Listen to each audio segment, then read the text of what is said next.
Good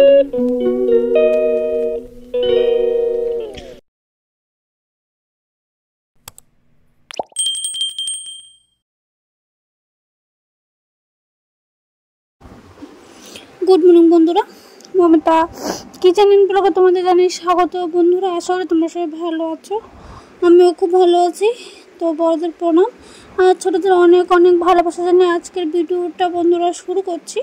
তো আজকে আবারও তোমাদের সামনে নিয়ে এসেছি একটি কুকিং ভিডিও, মানে একটি রেসিপি ভিডিও। তো সেটা হলো সিমুই পায়েস। আশা করি সিমুই পায়েস সবাই খেতে ভালোবাসো। তো সেটা আমি কি করে বানালাম সেটাই বন্ধুরা তোমাদের সামনে শেয়ার করছি। তো দেখো, প্রথমে উনুনে আমি একটা কড়াই বসিয়ে দিলাম, তারপর তার মধ্যে দিয়ে দিলাম ঘি। তো সিমুই পায়েসটা আমি সবসময় ঘি দিয়ে ভাজি। তো তারপর আমি সেখানে দিয়ে দিলাম কাজু কিশমিশ। তো কাজু কিশমিশটাকে আমি একটু কুচি কুচি করে কেটে দিয়েছি। মানে বড় বড় হলে ভালো লাগে না, ছোট ছোট হলে অনেকগুলি হয়ে মুখে পড়ে, বাট খুব ভালো টেস্টি লাগে। তারপর আমি বন্ধুরা সেখানে দিয়ে দিলাম সিমুইটা। তো সিমুইটাকে দিয়ে এখন সিমুইটাকে ঘিয়ের মধ্যে খুব ভালো করে কিন্তু ভেজে নেব। যতক্ষণ না সিমুইটার রঙটা একটু লালচে লালচে হচ্ছে ততক্ষণ সিমুইটাকে একদম লো ফ্লেমে দিয়ে ভাজবো, কারণ যদি হাই ফ্লেমে বা মিডিয়াম ফ্লেমে রাখি তাহলে সিমুইটা কিন্তু পুড়ে যাওয়ার সম্ভাবনা থাকবে। তো বন্ধুরা, আমার সিমুই পায়েসটা মোটামুটি ভাজা হয়ে গেল, দেখতে পেলে কীরকম লালচে করেছি। তারপর আমি সেটার মধ্যে দিয়ে কিন্তু দেব দুধ। সেখানে আমি 1 লিটার দুধ, আমুলের 1 লিটার দুধটা ব্যবহার করেছিলাম। তোমরা যে কোনো লিকুইড দুধ ব্যবহার করতে পারো। তো অল্প অল্প দিয়ে মেশাবো, না হলে কি হয় সিমুই পায়েসটা তো ফোটে, তার জন্য মানে দুধটা ম্যাক্সিমামই টেনে যায়। তো তার জন্য অল্প অল্প দেব, অল্প অল্প দিয়ে অল্প অল্প করে মিশাবো।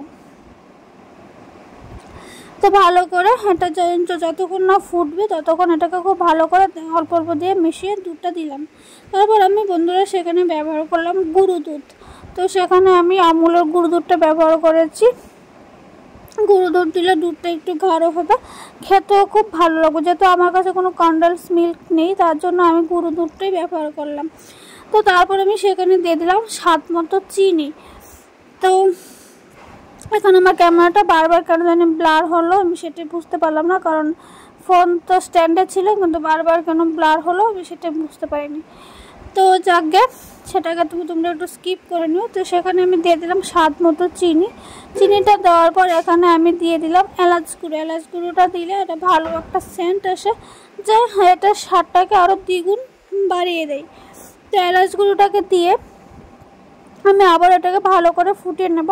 আর সাইড দিয়ে লেগে লেগে আসছে, এগুলিকে আমি আবার দুধটার সাথে মিশিয়ে দেব, যা এটা খেতে কিন্তু আরও কিন্তু ভালো লাগবে। তো তারপর আমি একটা সিমুই চেক করছি যে টেস্ট হলো, মানে কতটুকু সিদ্ধ হলো। আর চামচ দিয়ে একটু টেস্ট করে নিলাম যে চিনির পরিমাণটা কীরকম হয়েছে।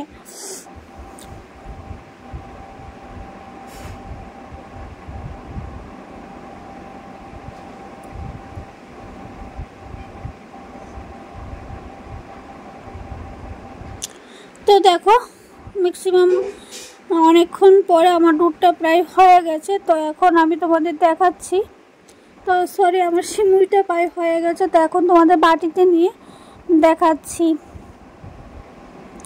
এই সিমুইটা কিন্তু রুটি, লুচি বা খালিও মানে খেতে কিন্তু অনেক কিন্তু ভালো লাগে।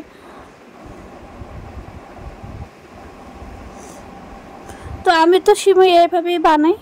তো তোমরা সিমুই কী করে বানাও অবশ্যই কিন্তু বলবে। তো দেখো, আমার গরম গরম সিমুই একদম রেডি।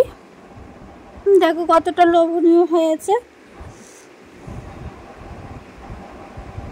তো বন্ধুরা, কারা কারা সিমুই খেতে পছন্দ করো অবশ্যই কিন্তু কমেন্ট সেকশনে বলবে। আমার তো সিমুই খেতে ভীষণই ভালো লাগে, বাট এটা সবসময় বানানো হয় না। তো চলো বন্ধুরা, আমার ভিডিওটি আমি এখানে শেষ করে দিলাম। তো ভিডিওটি যদি তোমাদের ভালো লেগে থাকে অবশ্যই কিন্তু একটা লাইক করে দিও। আর আমার পরিবারে যদি তোমরা নতুন সদস্য হয়ে থাকো অবশ্যই চ্যানেলটাকে সাবস্ক্রাইব করে পাশে থাকার অনুরোধ রইল। তো আজকের মতো ভিডিওটা এখানে শেষ করে দিচ্ছি। আবার তোমাদের সামনে দেখা হবে নতুন একটা ভিডিওতে। টাটা, সবাই ভালো থেকো, সুস্থ থেকো।